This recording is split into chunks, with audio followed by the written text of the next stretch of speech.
భగవద్భక్తులందరికీ నమస్కారం. కార్తీక పురాణ శ్రవణం 18 రోజుల భాగంగా అర్ధనారీశ్వరుని తత్వం గురించి మనం తెలుసుకుందాం. ప్రపంచ సృష్టిలోని అద్భుతమైన మరియు అత్యంత ఆధ్యాత్మికమైన రూపం అర్ధనారీశ్వర తత్వం. అంటే అర్ధనారీశ్వరుడు అంటే సగం పురుషుడు, అర్ధ పురుషుడు, అర్ధ స్త్రీ, ఒకే తత్వంలో రెండు రూపాలు. ఈ రూపం ద్వారా సృష్టికర్త మహాదేవుడు మానవ జాతికి ఒక గొప్ప సత్యాన్ని వెల్లడించాడు. పురుషతత్వం మరియు స్త్రీతత్వం పరస్పరాపేక్షలు, విడదీయరాని శక్తులు. సృష్టి యొక్క ఆరంభం. వేదాలు చెబుతున్నట్లు సృష్టి ఆరంభంలో పరమాత్మ ఒకే తత్వం మాత్రమే ఉండేది.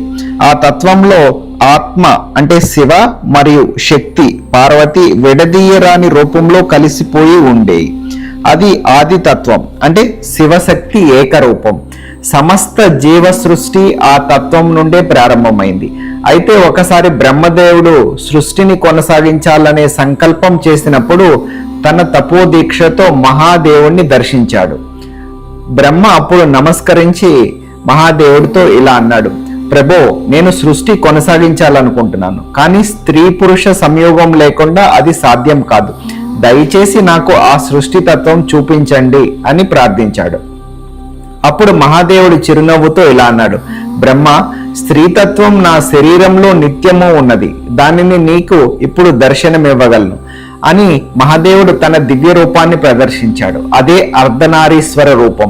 ఆ రూపంలో శివుడు తన కుడి భాగంలో ఉన్నాడు, ఎడమ భాగంలో పార్వతీదేవికి అంకితం చేయబడి ఉన్నది. అందుకే ఈ రూపాన్ని శివతత్వం యొక్క సమగ్ర స్వరూపం అంటారు. ఆ రూపం చూసి బ్రహ్మ, విష్ణు, దేవతలు అందరూ మంత్రముగ్ధులయ్యారు. ఒక భాగం గోరింటాకు వర్ణంలో శోభాయమైన స్త్రీ రూపం, ఆవిడే పార్వతీమాత శక్తి రూపంగా, మరో భాగం పసుపు నీల వర్ణంతో తేజోవంతమైన శివుడు. రెండు రూపాలు కలిసి ఉన్న ఒకే శ్వాస, ఒకే ఒక్క చైతన్యం. అర్ధనారీశ్వరుడు ఈ సృష్టి యొక్క మూల రూపం. నేను శివుడు శాంతి చైతన్యానికి ప్రతీక. ఆమె శక్తి ప్రేరణ, సృజన. శక్తి లేకుండా నేను శవం, నాలో లేకుండా శక్తి లేకుండా చలనం మాత్రమే. అలా సృష్టి యొక్క పరమ సత్యం వెల్లడైంది. శివశక్తి ఏకత్వం ద్వారా ప్రపంచం ఉద్భవించింది. తరువాత కాలంలో ఈ శివశక్తి తత్వం హిమవంతుని గృహంలో పార్వతీ రూపంగా అవతరించింది.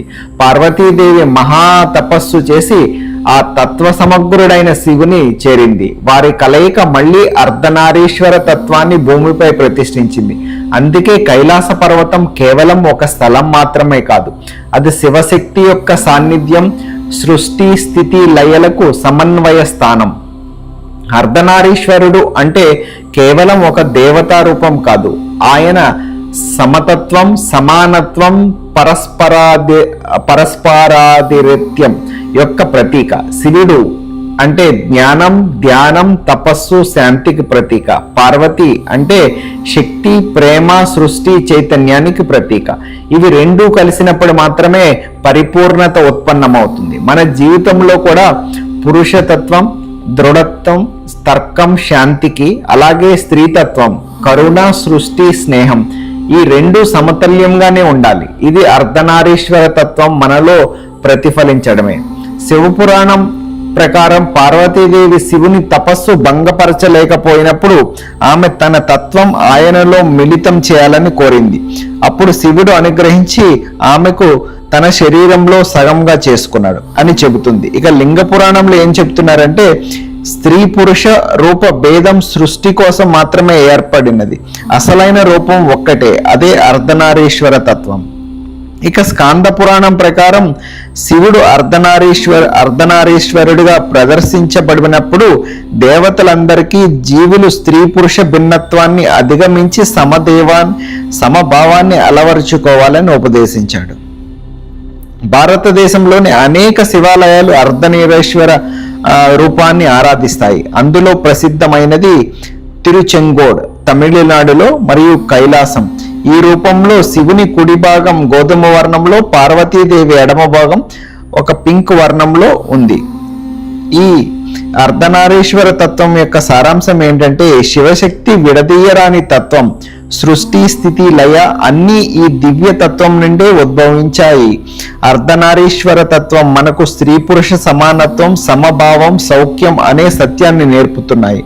మనలోని శాంతి మరియు శక్తి సమతుల్యంగా ఉన్నప్పుడు మాత్రమే ఈ జీవితం సఫలమవుతుంది. శివ శక్త్యాయుక్తో యది భవతి శక్తః ప్రభవితుంచ చేదోవం దేవో నకుల కుశల స్పందిస్తమషి. అంటే శక్తి లేకుండా శివుడు లేడు, శివుడు లేకుండా శక్తి దిశ లేని ప్రవాహం. ఇది కలిసినప్పుడు మాత్రమే సంభవిస్తుంది. ఇది అర్ధనారీశ్వర తత్వం యొక్క అసలైన అర్థం. సృష్టిలో సమతుల్యం, మనలో సమభావం, అదే భగవంతుని రూపం. ఓం నమ శివాయ. హర హర దేవ మహాదేవ శంభో శంకర.